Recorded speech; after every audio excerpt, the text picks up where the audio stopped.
Bill asked his wife Sandy to come to the meeting tonight to listen to his speech, but she declined again, according to Bill. So tonight he's free to say anything he wants, anything he can make up. For 7 minutes, we need to hear what his objectives are. If the Pathways gives objectives, let's hear that from Sandy Roll, please. Well, your wife Sandy couldn't come, but Got the next best thing. Bill's title of his speech is A Stubborn Problem. He has asked for 7 minutes this evening.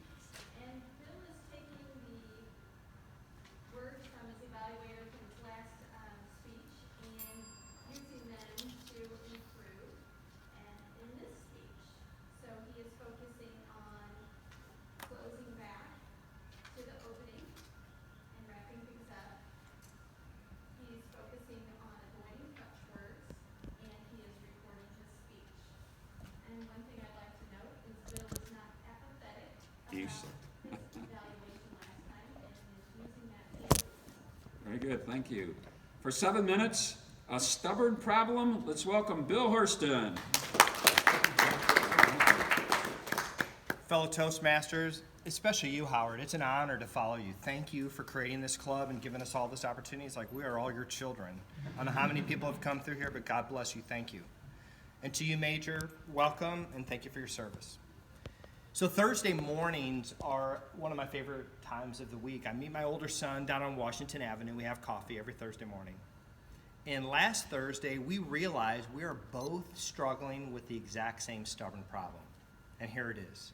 What do you do when a total stranger, a panhandler, walks up to you and asks for money? What do you do? Maybe you're like me, and maybe you have this notion that I'm not going to give you money because you're just going to use it for drugs or alcohol. Or I have this sensibility about work. I was trained and taught about the dignity of work, and I believe you should work for your money, not beg for it. Or maybe you're a little bit closer to my son, Ryan. He's been known to be at a McDonald's, and a guy comes up and said, "Hey man, I'm hungry," and Ryan will buy him a meal. Or the reason it came up is just last Thursday morning, he was leaving his loft, meets a guy out in front of the loft, gives him a story. The guy's name is Ulysses. Shows him paperwork, the whole story. Ryan opens up his wallet and gives him all the money he has. Now, thank heavens, it was only $6. And usually they don't have it. But we struggle with that, and we realize that my solution is probably a little bit too hard and harsh. His is probably a little bit too soft. So I think what Ryan and I are looking for is kind of that Goldilocks solution, something that's just right. Now, when you live in the suburbs, it's pretty easy, right? We usually encounter these people at the intersections or on the off-ramp. We're in our cars, we're safe. We avoid eye contact, we just keep on going. Out of sight, out of mind. If you live or work downtown, it's a different story. A lot of days I ride the bus, and it's not uncommon for me between the office to get asked at least one time for money. And if I'm waiting for the bus, it might be 2, 3, 4, maybe 5 times. It's just uncomfortable. Now sometimes it's interesting. A few weeks ago, my wife and I went down on a Sunday. I was running by the office. We took our dog with us, Lincoln. I wanted to take him to the office, let him run around. We were eating at Pie Pizzeria. We were sitting out on the outside patio. So we're sitting there waiting, and then I hear this, "Hey, buddy!" Like we're just looking at each other. Because one thing I know is when you have a dog, they don't like to come very close. But I hear this, "Hey, buddy!"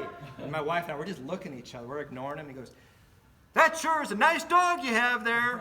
It's like, oh. So I turn, I thank you. As soon as you turn, he's got you. He's like, "Hey, you got any money? I gotta go get my teeth whitened." I looked at my wife, I said, "What did he say?" I said, "What?" He said, "I gotta go get my teeth whitened up the street. I need some money." And I said, "I'm a little bit short." I said, "Well, how short are you?" "About $25. I said, "Oh, I don't have $25 on me." He goes, "That's okay. How much you got?" I knew that guy had me. I said, "Oh man, I'm sorry. I can't help you today." And then he goes, "All right, thanks anyway." And he just goes to the next guy. "Hey man, you got any money? I need some tea." My wife looks at me. She goes, "What are you doing?" I said, "What do you mean?" She goes, "You shouldn't talk to people like that. Is that what you always do?" I said, "Yeah. I usually try and strike up a little conversation." She goes, "You can't do that. You don't know who these people are." She says, "Don't you ever watch those shows on TV where there's the lions and there's that water buffalo, the old water buffalo? That's what you are. They're going to gang up on you. It's not going to end well." So I don't want to really make too much light of the situation because it is annoying. I love being back downtown. There's a lot of people live down there. There's an excitement. There's a lot of good stuff going on, particularly with our young people, with young entrepreneurs. I love being downtown, but that's a problem. It's annoying. So you're probably wondering, like, well, why don't I just go back to my just say no, right? Just stiff arm them. Well, a couple Fridays ago, I was standing at the bus stop. I was right outside of Sugar Fire Barbecue on Washington, right there by the metro station. There's a lot of traffic. Gentleman walks up to me. He's about my age. He goes, "Hey, sir," says, "Do you think you could help me out?" I said, "Oh, man." I said, "I'm sorry. I usually don't carry a bunch of cash on me." He goes, "You know what?" He goes, "Most people don't." He goes, "Me included. I don't have cash either." And I said, "I got you." I said, "What's your name?" I said, "My name's Bill." I said, "What's your name?" He said, "My name's Leonard." I said, "Leonard, I'm sorry." We chit-chatted for a little bit. And I said, "Leonard, I'm sorry I can't help you out." I said, "But I'm going to say a prayer for you." And he looked me right in the eyes and said, "Do you mind if we say that prayer right now?" And I said, "No, that's fine." So we grabbed hands, and right there in the corner, I just said a prayer for him. And he looked at me and he said, "Bill, thank you." He goes, "I appreciate that." He goes, "Maybe that was better than a little bit of money." And I said, "Well, I'm not sure about that, but thank you. It's a pleasure to meet you." So I turned back to the bus stop, and I was way early for my bus. But a few minutes later, I heard a little commotion behind me. And I turned around here like, "That's not right. You shouldn't treat people like that. That's not right, man. Don't treat..." And I see Leonard, I see a St. Louis police officer kind of ushering him outside. Leonard sat down. There's picnic benches there. And he sat down. He said, "You shouldn't treat people like that." I looked over, I made eye contact. I said, "What's up, Leonard?" And he goes, "Man," he goes, I just want to go sit down in there," and then they kick me out. He goes, "Bill, I'm just hungry. I'm just hungry, man." I said, "Leonard, I'm sure sorry." About the time the bus came up, I said, "Leonard," it's like really awkward. I said, "Leonard, it's nice to meet you. Have a good weekend." And I get on that bus, and I pay my money, and as I'm sinking down in my seat, my heart sinks into my stomach. And I thought, that man was hungry. That man was hungry, and I didn't help him. So on the way home, I started to think, what's the difference between Leonard and me? Just blind, dumb luck. I could be Leonard. I might be Leonard one day, and he could have been me. And I started to think, man, we should have been praying for me, not him. So when I got home that day, I put a $20 bill in my bag so I'd always have it. And every day I'm walking around looking for Leonard. If I ever see him again, I'm going to buy him a sandwich. So when my son and I were talking about it last week, what do you do? What do you do?